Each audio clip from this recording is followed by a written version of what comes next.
All right, welcome to What's Happening Now on KBLKRadio.com, and thank you for tuning in. This is your host, Bishop Bowser, and we have an exciting, great, good show for you today, and I feel everyone should be listening to this show right now. So help us out, help a brother out, and text somebody right now. Call 7 people and tell them to tune in to this show. Now, I know it's Sunday morning. You say folks is at church and doing different things. Somebody may be driving to church right now. They can just tune us in on their phones. You know, you got those little phones, smartphones. You can go to the website and listen to this show right now on www.kblkradio.com. So call, text, tweet somebody right now. Post it on Facebook so that we can get those folks to hear this show today. And so, ladies and gentlemen, this morning, this show, we're going to have a good one because we have with us this morning Miss Michelle Massett. And our topic for this morning is unconstitutional laws targeting communities of color. And if you want to call in today and join the conversation, feel free to call in. The number is, get your pen so that you can write this down. I know you're searching for it right now, so hurry up and grab that pen or get your phone and type it in on your notepad. But 619-919-4745. Again, that phone number to call in right now. We can join in on the conversation. 619-919-4745. All right? Now, when we talk about the unconstitutional laws targeting communities of color, one of the things that we most definitely have to understand in regards to this is that the Supreme Court of the United States has really weakened the Constitution from the perspective of when it comes to community colors, and when they started the war on drugs and so on, they really kind of like allowed law enforcement and the courts to do whatever they want to do in the sense of prosecuting, not only prosecuting, but being able to search and find evidence and charge you with a certain crime. You know, you might be driving down the street and you ain't paying no attention to what's happening, what's going on, but the police is behind you and they following you. And sometimes they tell the truth, sometimes they don't. They'll say, hey, you know, your tail light was out, or the light on your license plate was out, or you swerved a little bit across the line. But whatever it is, trust me, they're not stopping you to give you a ticket. They are stopping you because that's what they call a pretext stop. They're stopping you because they want to try to pat your car down, pat your car down, and pat you down to see if you have any weapons or any drugs or anything illegal on you or in your car. And because you're a black person or a brown person, they automatically hold you as being suspicious. They automatically look at you as a criminal. And so you're no longer considered a U.S. citizen, and no longer considered protected under the Constitution, you know, with unlawful search and seizures without a warrant, you know what I mean? And so they can just pull you over, and then, you know, they say, hey, you know, they even lie too. They'll say, hey, you know what, we just found out that you got a ticket that you didn't pay for, and so that gives us a right to search your car, or what have you. So they'll pull you out of your car, they'll start searching your car, and then next you know,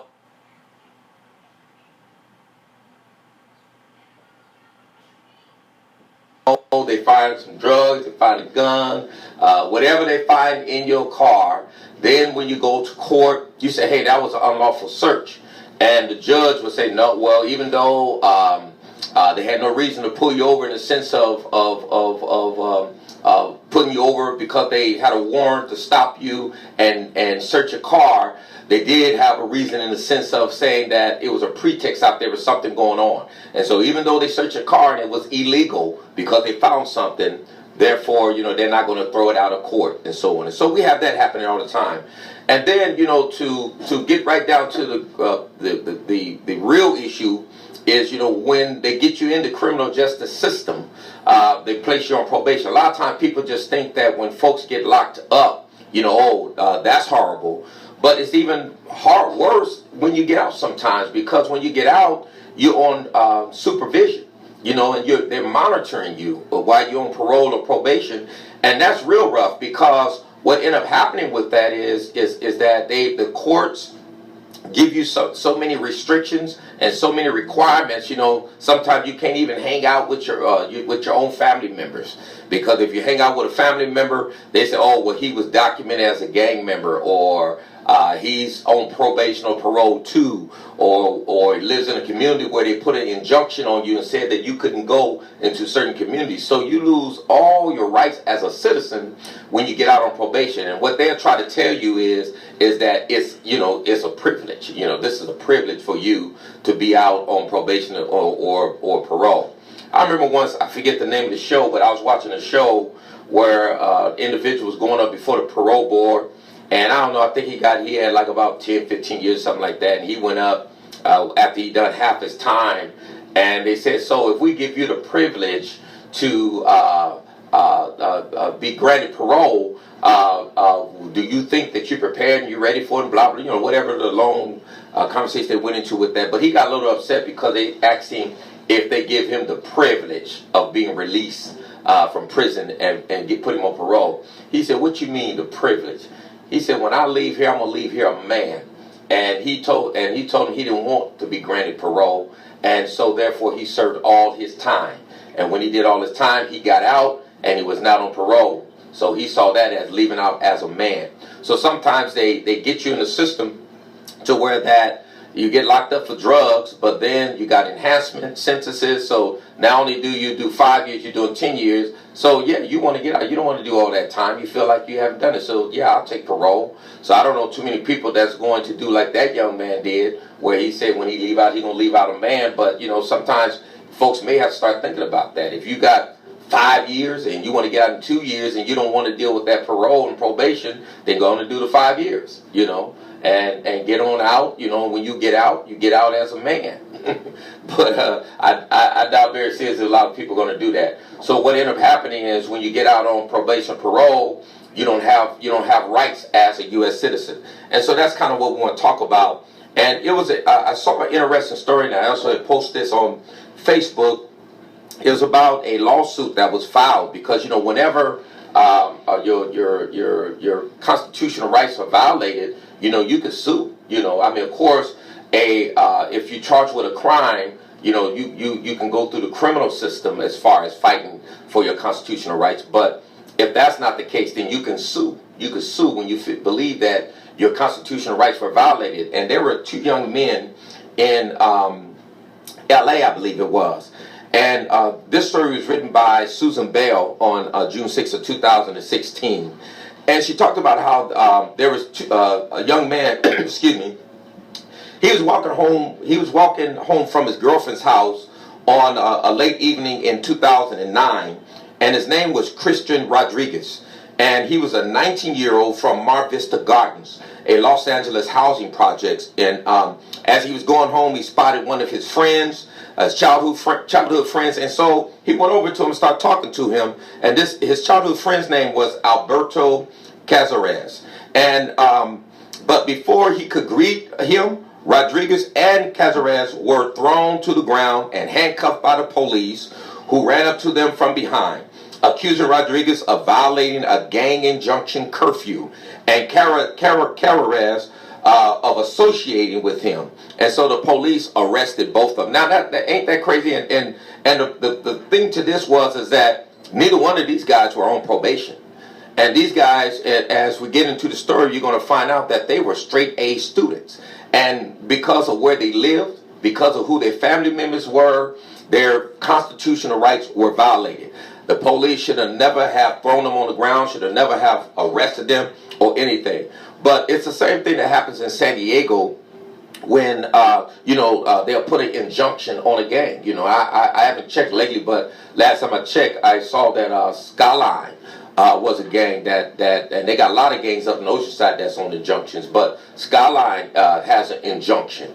I don't know if it's enforced or not, but you can't. So therefore, if you're documented as a gang member and your friend that you grew up with, or your cousin or family member is documented as a gang member, you can't be together. You can't go to certain spots. You can't go to certain stores. You can't drive through your own community at certain times, and so on. And so these injunctions that they put on you is a violation of your constitutional rights. And a lot of other things that they're doing to us in our communities are a violation of our constitutional rights. Now, we understand, okay, you're fighting crime and you're trying to keep neighborhoods safe and things like that, but this is not the way to do it, because law enforcement needs to understand this is what causes people to hate you and causes people to not want to deal with you when they have not done anything and they're being stopped and harassed every day. And yes, you may have documented him as a gang member because you seen him hanging out with his friends that might have been wearing the colors or whatever.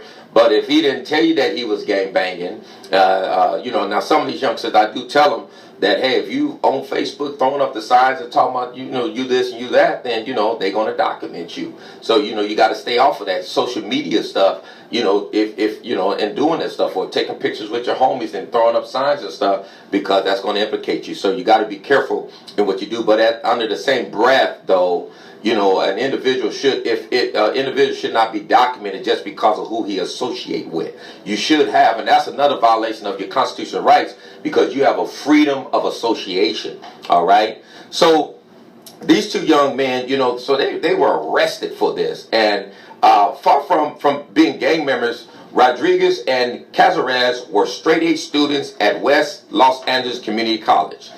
Cazares was 17. He was released to his parents. Rodriguez was jailed and charged with violating the curfew, the injunction on gangs, and they gave him a curfew. And although innocent of gang involvement, because an older brother's gang ties, police deemed Rodriguez subject to the injunction, a court order that aims to, curtail gang activity in a designated area, which I just talked about. If convicted, he risked prison and being permanently labeled a gang member, an eventuality that would likely result in his family being evicted. And that's another thing. You can live in certain places, and then as you begin to be getting labeled with certain things and you get on probation or commit a crime or whatever, now they want to kick you out of the housing that you're in, especially if it's government housing, and now you can't get school loans. There's a lot of things you can't do. So it's amazing. They want you to not commit crimes, but after you have been convicted of a crime, they put you on probation and say, hey, you guys stay out of trouble, don't hang here, don't do this, don't do all the don't do list. But then at the same time, they cripple you in the sense that nobody wants to hire you or give you a job. You can't go to school. You can't live certain places. I mean, they make life horrible where you just want to give up and go on a run. I know a lot of young men who get so frustrated with this system to where that they want to just go on the run. And if they didn't have folks like myself and others in the community that's mentoring and trying to help them out to keep them focused, by now they would have been and lost their focus and been and just gave up. And said, I'm gone, I'm out of here, I'm not going to even follow these conditions of probation anymore, because they're too hard to keep. It's almost worse than being in jail and so on. So here, we find these two young men, their constitutional rights were violated, and the gang injunctions. So now they got a lawyer, and now they're fighting for their constitutional freedoms. Because you should have the freedom to associate whoever you want to associate with without being stopped or harassed or molested, from the perspective that if I'm not doing anything wrong. You see what I'm saying? So, gang injunctions, argues Olu Orange, who is adjunct assistant professor of political science at the USC Dornsife College of Letters, Arts and Science, curtail the most basic constitutional freedoms by prohibiting association with others, being outside at night, being in certain places, and saying or wearing certain things. It violates your constitutional rights. Everything Americans hold dear is quintessential to being American. Gang injunctions take away, without even an opportunity to appear in court, said Orange, a civil rights lawyer and former public defender who took on Rodriguez's case. And he also said it's manifestly un-American. Orange succeeded in getting the criminal charges against Rodriguez dropped in 2011. But the story doesn't end there, my brothers and sisters. This is what Orange said. When we got the criminal charges dismissed, Chris and Alberto wanted to ensure this kind of injustice didn't happen to anyone ever again. So we filed a class action lawsuit. So now, 7 years later, 7 years after Rodriguez and Cazares were arrested, Orange, with the volunteer help of 6 USC Dornsife undergraduates and an alumna, has won that lawsuit, forcing the city of Los Angeles to pay up to $30 million to provide education, job training, apprenticeships, jobs, and even gang tattoo removal for those impacted by gang injunctions. And now that's awesome, but still got to change the policies, right? So if a police officer believes you're a gang member because they've seen you in a gang area or in the presence of gang members, they can serve you with a gang injunction, Orange said. Then they have the power to arrest you for violating it, even if you've done nothing wrong. Now that's crazy. So the results, he said, is that low-income and minority areas affected by gang injunctions are basically transformed into police states where officers can exercise unfettered discretion to take away the constitutional rights guaranteed to people regardless of socio-economic status or racial background.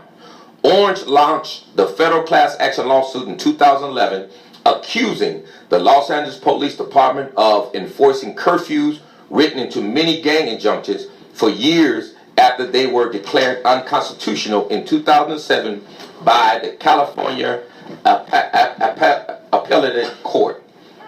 So we're going to go ahead and take a break, and when we come back, we're going to get more into our discussion with this, and we're going to have Miss Michelle Massett also with us, and she's going to share her story and testimony with us, and we're going to have a great conversation. So stay tuned, and we'll be right back. Plus, Weekend Talk, KBLK San Diego.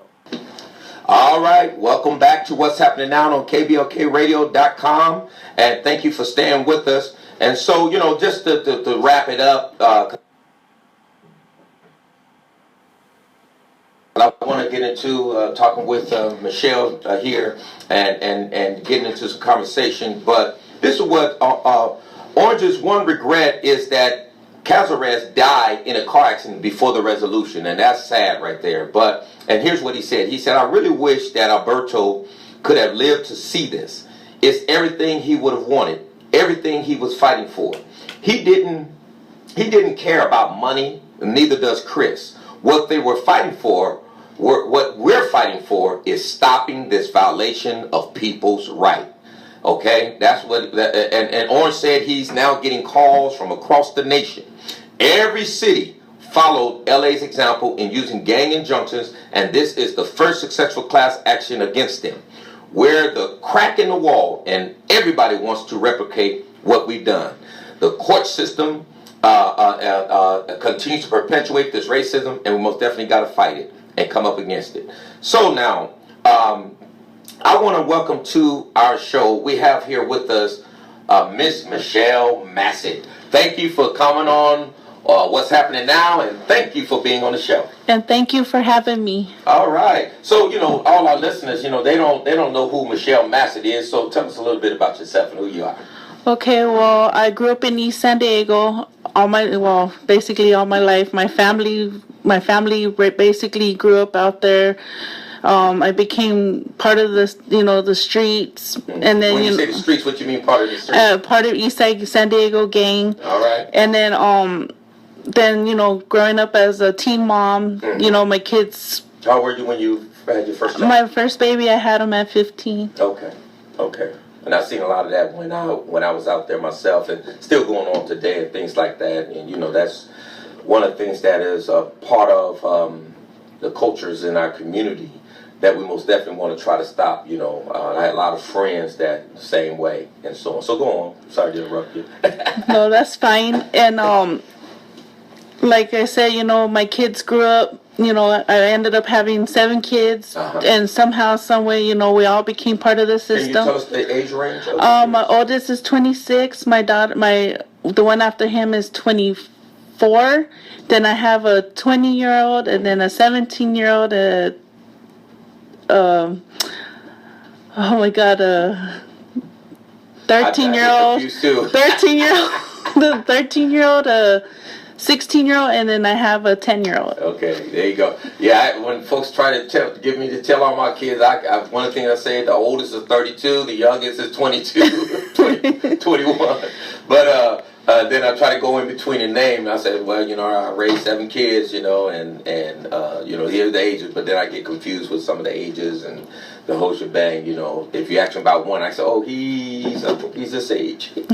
So now, are any of your kids right now in the system?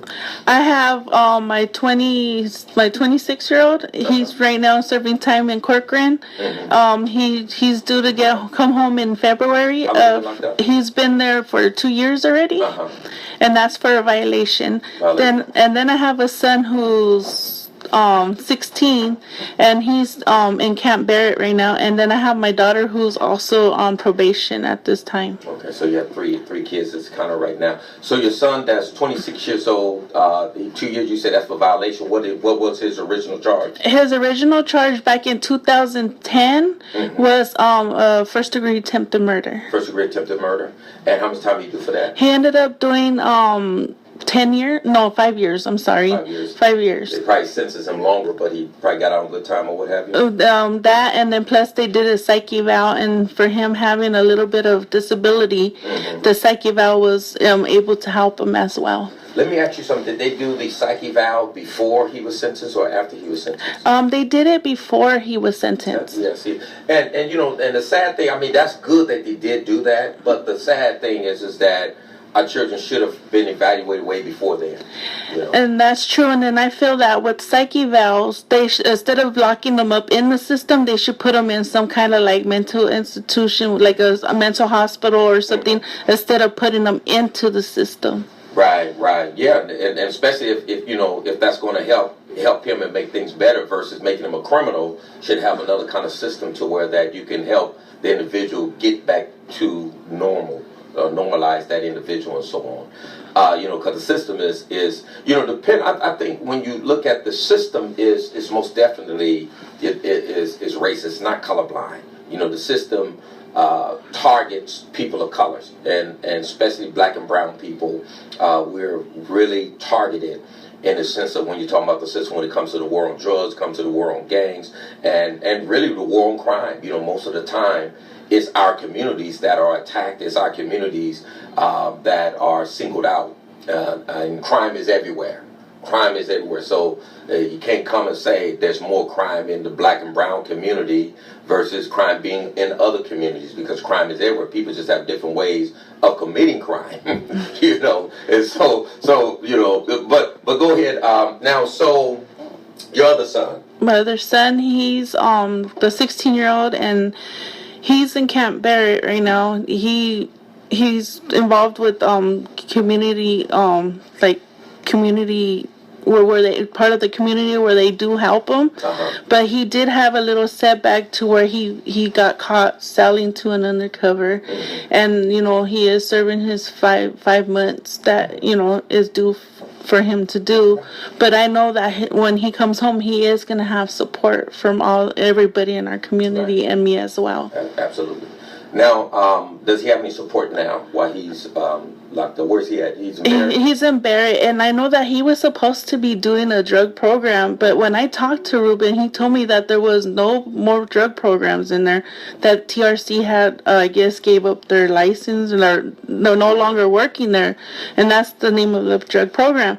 So he said that they were supposed to put another drug program in there, but they're waiting for them to take over the contract. And I did talk to his probation officer about that, because that's the point of him being up in Barrett, is to get this drug treatment that he needs to get. Right. And how they're expecting our kids to requirements, but they're not giving them the requirements. Right, exactly. It sets you up to fail, and that's very important for those for them to have that kind of support. And then I think it's also important that while he's in there, that he has someone from the out to be connected to, like a mentor or someone that can be going in there seeing him once a week or a couple times a week or whatever it is, or these 5 months, to be still connected with him. Then when he get out, stay connected with him.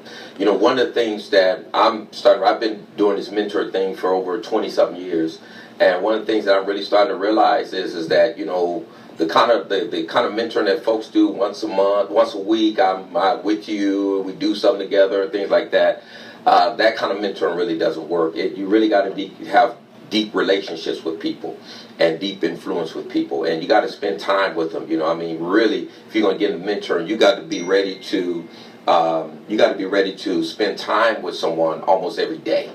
Spending that time like they're your friend or they're your son or they're your daughter or whatever, working with them each and every day, making that sacrifice and that commitment, because that's what it takes to really work with people and help people out. Because if a person is kind of still caught up, you got to help bring him out of there. You got to, and then I'll let you continue on. You have to, your bond as a mentor with that young person has to be stronger than the bond that they have with the gang or with the drugs or with the crime that people that they're committing crimes with. Because if it doesn't, then that other element is going to pull them away. And the only way you build that strong bond is by building strong relationships. And you got to spend time. You got to make sacrifice. You got to show that you love them. You got to win their hearts over and discover the key to their hearts if you're going to do that. And that's what it takes. And a lot of times in mentoring, folks don't have that kind of time. And can't make those kind of sacrifices and so on. So Ruben, yes, that's his name. So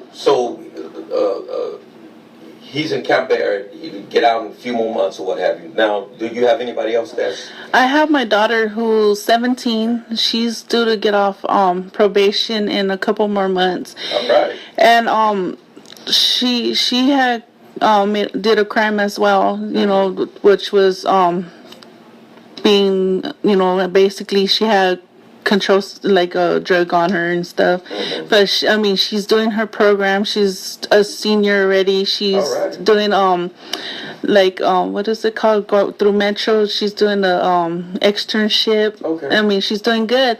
But the only concern I have is that how they documented her as a gang member, and she's not even a gang member. Look at that. Now, when you say you're concerned for them documenting her as a gang member, why is that a concern for you? The reason why it's a concern for me is because not just because it's not just my children, but everybody else's kids should not be labeled for something that they're not even part of, just because either their family is part of it or they're around people who's part of the these gangs. Mm-hmm. Doesn't mean they're part of it. It's not like they were out there kicking back, getting high or drunk with the homies or anything. I feel that they shouldn't put that type of jacket on a juvenile. Right.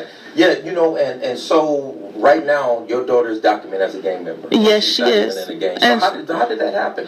Well, what happened was, I guess when she first caught her charge, it turned out the detective and the San Diego PD told the probation department to document her because of who her family was. Did you back up? Who told her? The detective and the San Diego PD. Like a gang detective? Yes. Told probation? To document my daughter as a gang member. And because of that, they did that? Yes. See, now, and that's what we talk about, a violation of your constitutional rights, because you should have some kind of due process, as we talk about in this lawsuit, some kind of process where you can go to court before you're documented as a gang member, because for a detective to say document them is very subjective, and it can be even biased, and it can be even vindictive from the perspective of them having you documented like that. There has to be a process in place to safeguard our rights. And so I see that's a first violation of an individual's constitutional right, because you have freedom of association. And unless I broke some kind of law, unless I have demonstrated that I am a gang member and a criminal. I give you an example of myself. I'm a former gang member.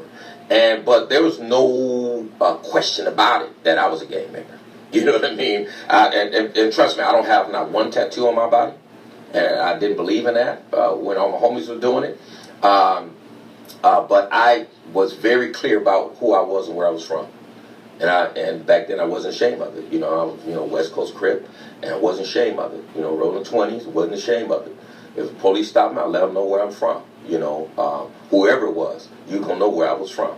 You know, but I was young, teenager when I started banging and didn't know any better in the sense of that. But I mean, so with me, I can understand being documented in the sense of saying, yes, this is what he says he's claiming, this is where he's from. Because I won't let the world know. If I stood before the judge, I'll let the judge know, yeah, this is a Crip fool, But that's when I was an idiot and didn't have a bit of sense, But I think that, people that have not confessed or admitted to that, I think it's something wrong with the system when they start documenting folks and they have not committed any crimes for that, because it's not against the law to be a gang member.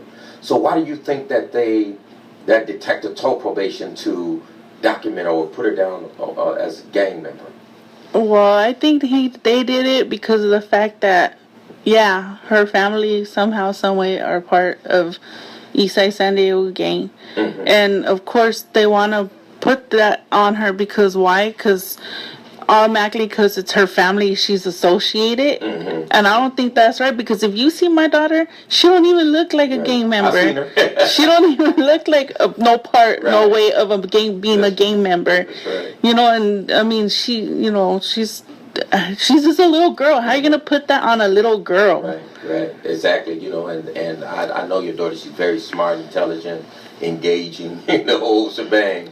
And yeah, you would have never thought that. I would have even never thought, what you said as far as her getting caught. Some thought, I don't know, because she's a very, very smart little girl. And I mean, look at when they were putting out for the wraparound. Mm-hmm. They had came to my door, signing Ruben up.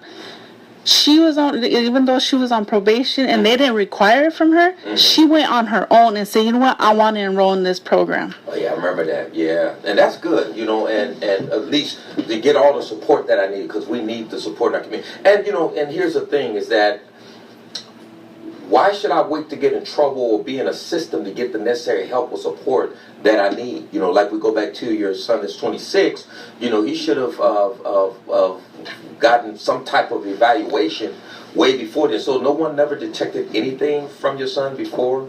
Well, the doctors detected it. He went through schools, everything.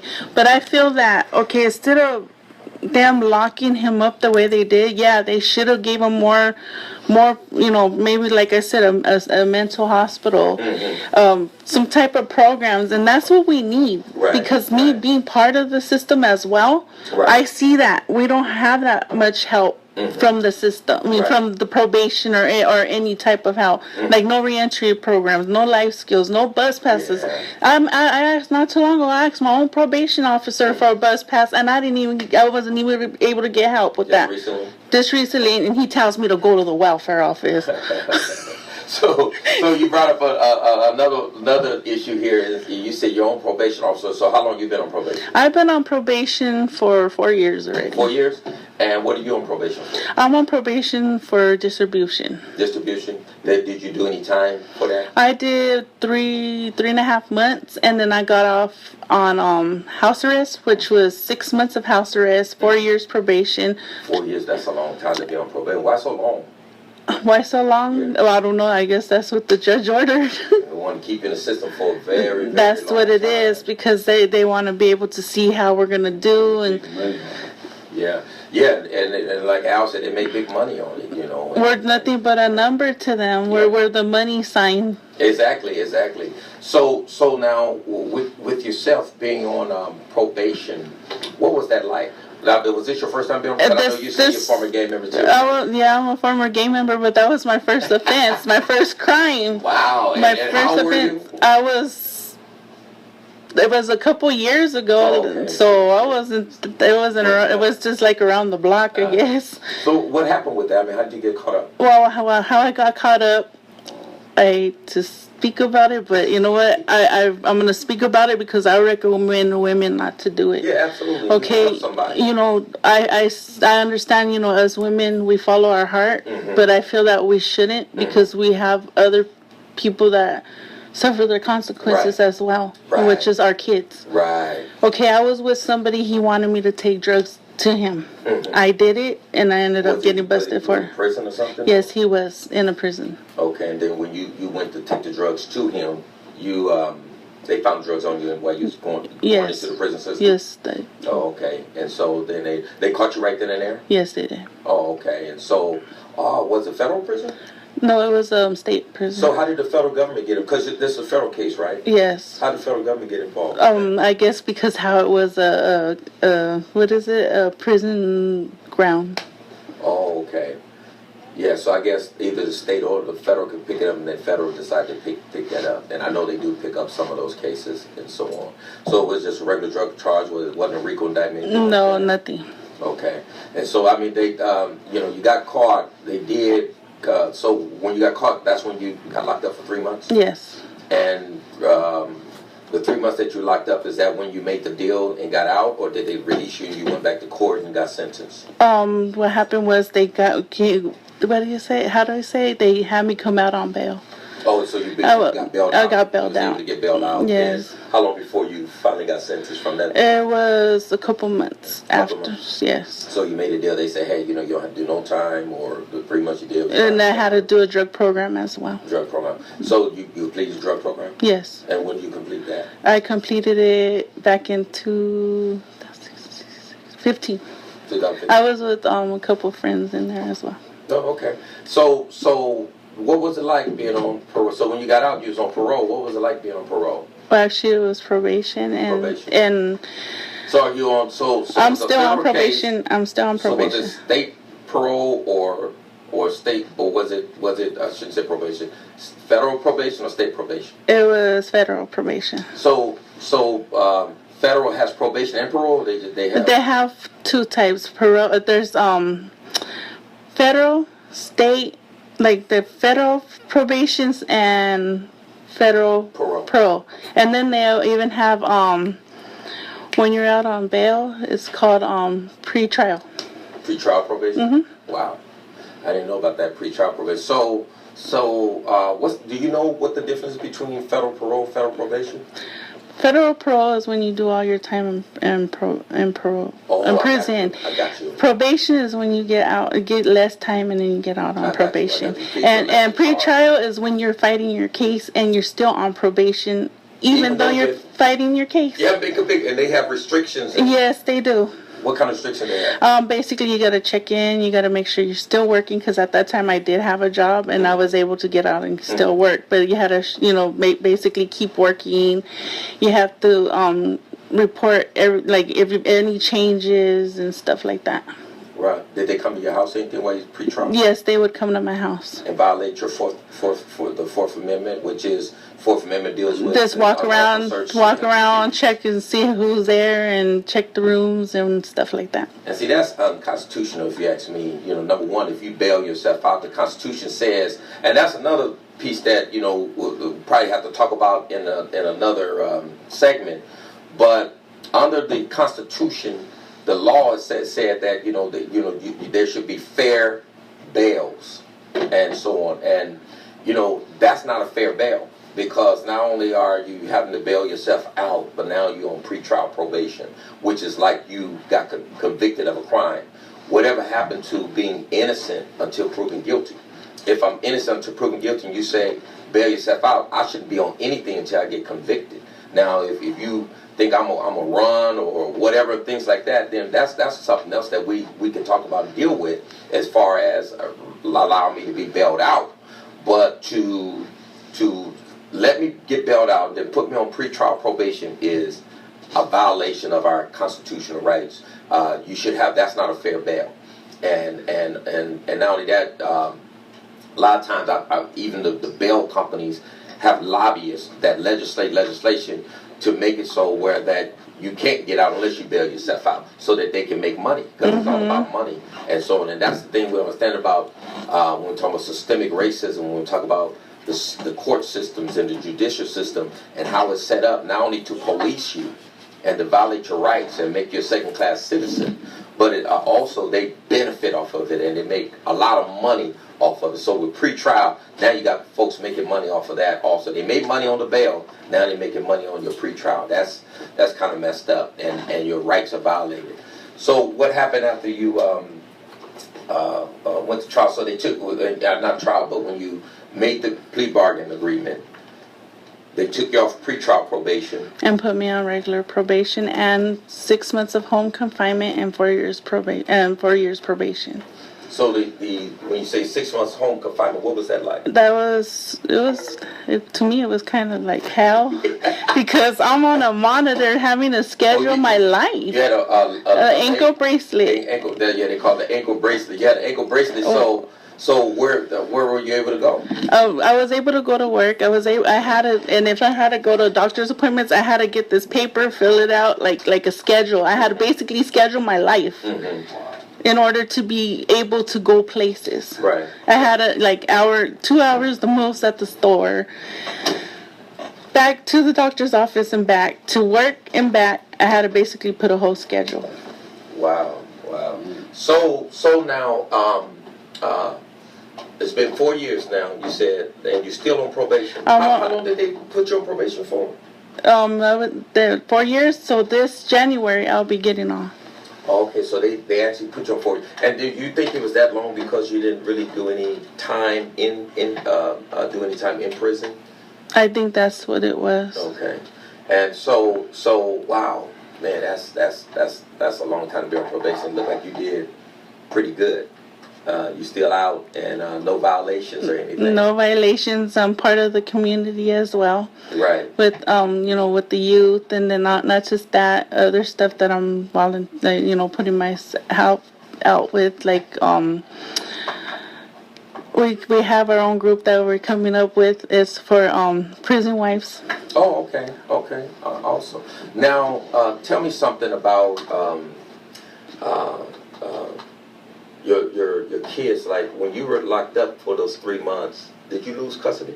No, I didn't go through Child Protective Services or anything. My family had them. That's good. My family had them. Yeah. So when you got out, you was able to get all your kids back and everything. Yeah. As soon as I got out, I went to my mom's. I said, "Give me my kids." I was like, "You don't need to do this no more, Mom. I'm here. They're my kids. My responsibility. Hand them over." That's it. So now I want to talk about your daughter also, because man, this is kind of a messed up situation, because now you're on federal probation and your daughter's on probation, and so at any given time, your house.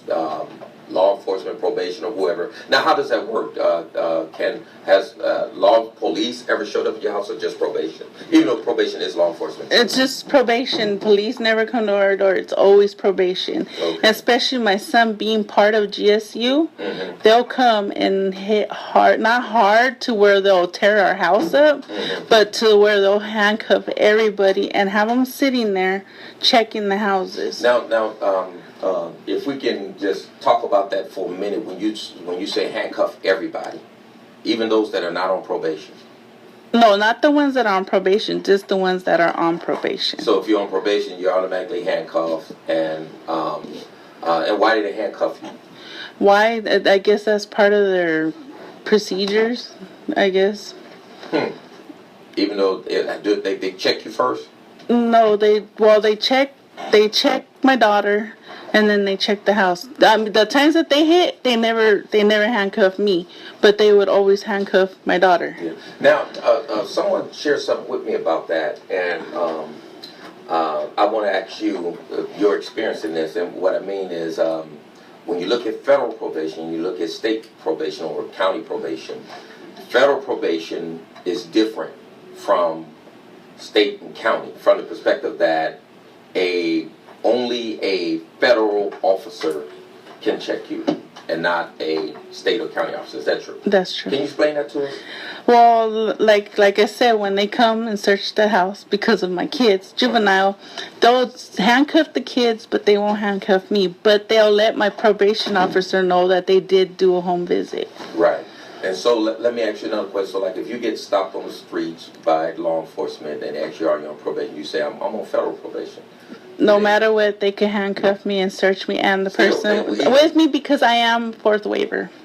Okay, so with your situation, you still are fourth waiver, no matter what. Yes. So any law enforcement, not just federal probation, but any law enforcement agency can search you Yes. and check your car and search you and things like that Mm-hmm. and so on. Have you ever had that happen since before you've been on probation? No. That's good. So now, are you married? Yes, I am. All right. So how long have you been married? I've been married 2 months already. Oh, well, congratulations on Thank that. you. So, when we talk about it, we look at the work you said you're doing in the community. What organizations you're part of? I'm part of Youth Empowerment. I do That's Arturo, right? Arturo Soriano. Yeah. Then I am with the Wraparound. That's with Pastor Sandoval. Sandoval, But what I do is I go and I help out by cooking dinner for them so often. Yeah. You can. The times that I, been there and didn't have the pizza, but had the other food, it was some delicious, good food. So you can cook. Thank You you. throw down for a little bit there. So I really appreciate that and doing that. So and here's your mom that's really involved, and even though you caught up in the system and just about to get ready to get out and things, and everybody make mistakes. Everybody, deserves second, third, and fourth chances, and depending on the attitude, the mindset. I believe, because a lot of times people will say, well, he's a third time, this is his third felony, third time being locked up and all that, or fifth time, and so on. But if he or she completed their sentence and done their time, that's what should be important. And if they have demonstrated that they have gotten their lives together and so on, they deserve another chance. So I don't really like to say second chance, but another chance. Check that door, there's noise here. But so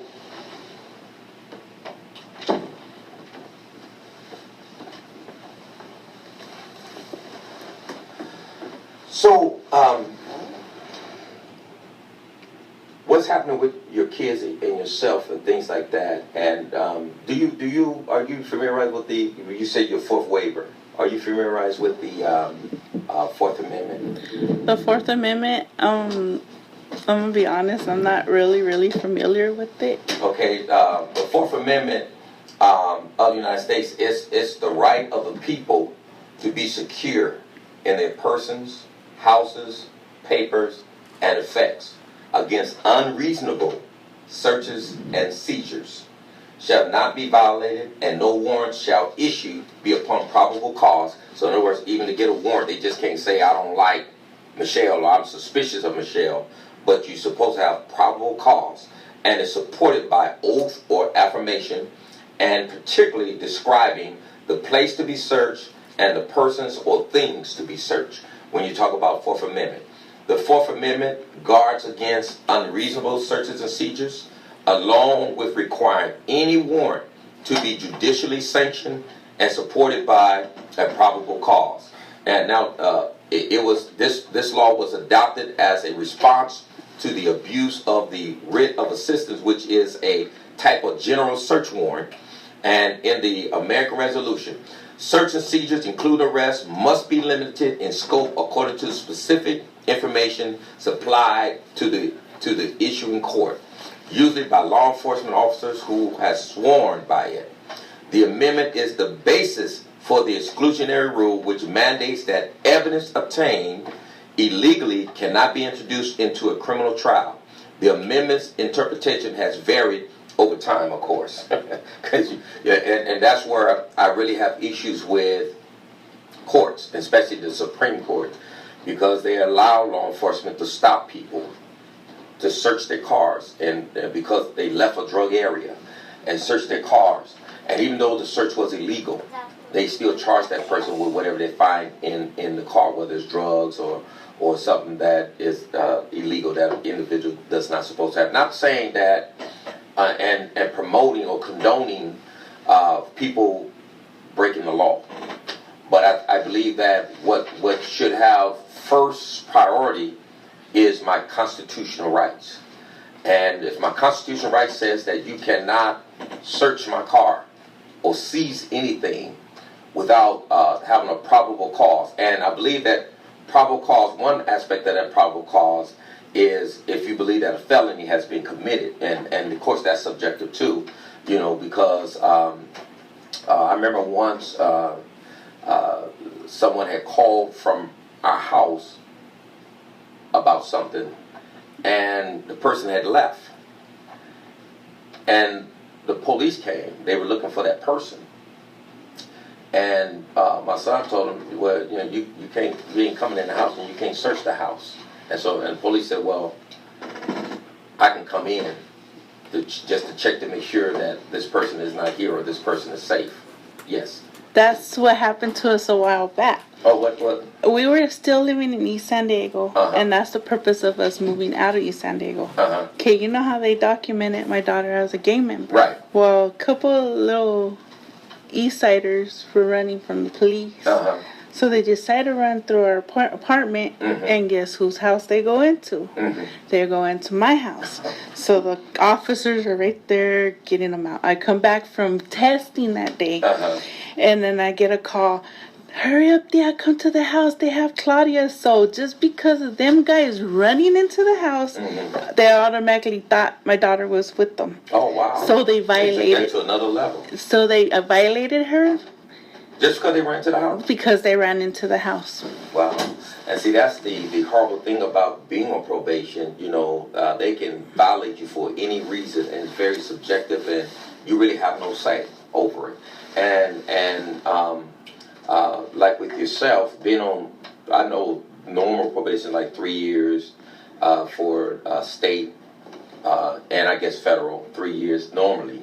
And juveniles, I think sometimes it's about a year. Sometimes go over that if they keep violating their probation and so on. But I think that not only with probation, but even being documented as a gang member, when you haven't committed a crime and you're not on probation, your constitutional rights are still violated because law enforcement can stop you. So, well, you're documented as a gang member and you just left an area that's very violent, and the people we seen you around, so we're going to search your car anyway for weapons, and what they call a pat down or what have you. But it's a violation of your constitutional right, which the right I just read, which was the Fourth Amendment and so on. And the other one that I was talking about not too long ago was the Eighth Amendment, which prohibits fines and excessive bail as well as cruel and unusual punishment. And so pretty soon we're going to have to start dealing with, being on probation and these bails and pretrial probation and things like that, as, it's excessive. And not only is it excessive, but it's cruel and unusual punishment, especially if I'm innocent and you have me going through this cruel process. It's just ain't right. So, we running out of time here, and most definitely want to thank all our listeners. Do tune in next week to kblkradio.com.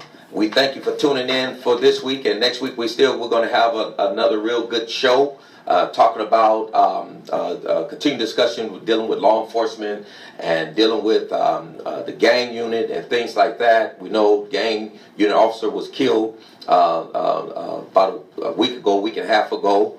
But there are some issues, underlying issues we got to deal with when it comes to that gang unit. We most definitely pray and feel bad that what happened. But there are some issues in our community that we got to address and we got to deal with. So we'll be talking about that next week. And so tune in with next week. I want to thank you, Miss Michelle Massett, for being on the show today. We're going to have you back. Thank you for having me. Amen. And we're going to have you back very soon to finish this conversation, talk about some other good things and so on. But thank you for tuning in. And tune in next week, 9 o'clock on Sunday mornings, kblkradio.com. All right, God bless you. And we'll be back next week.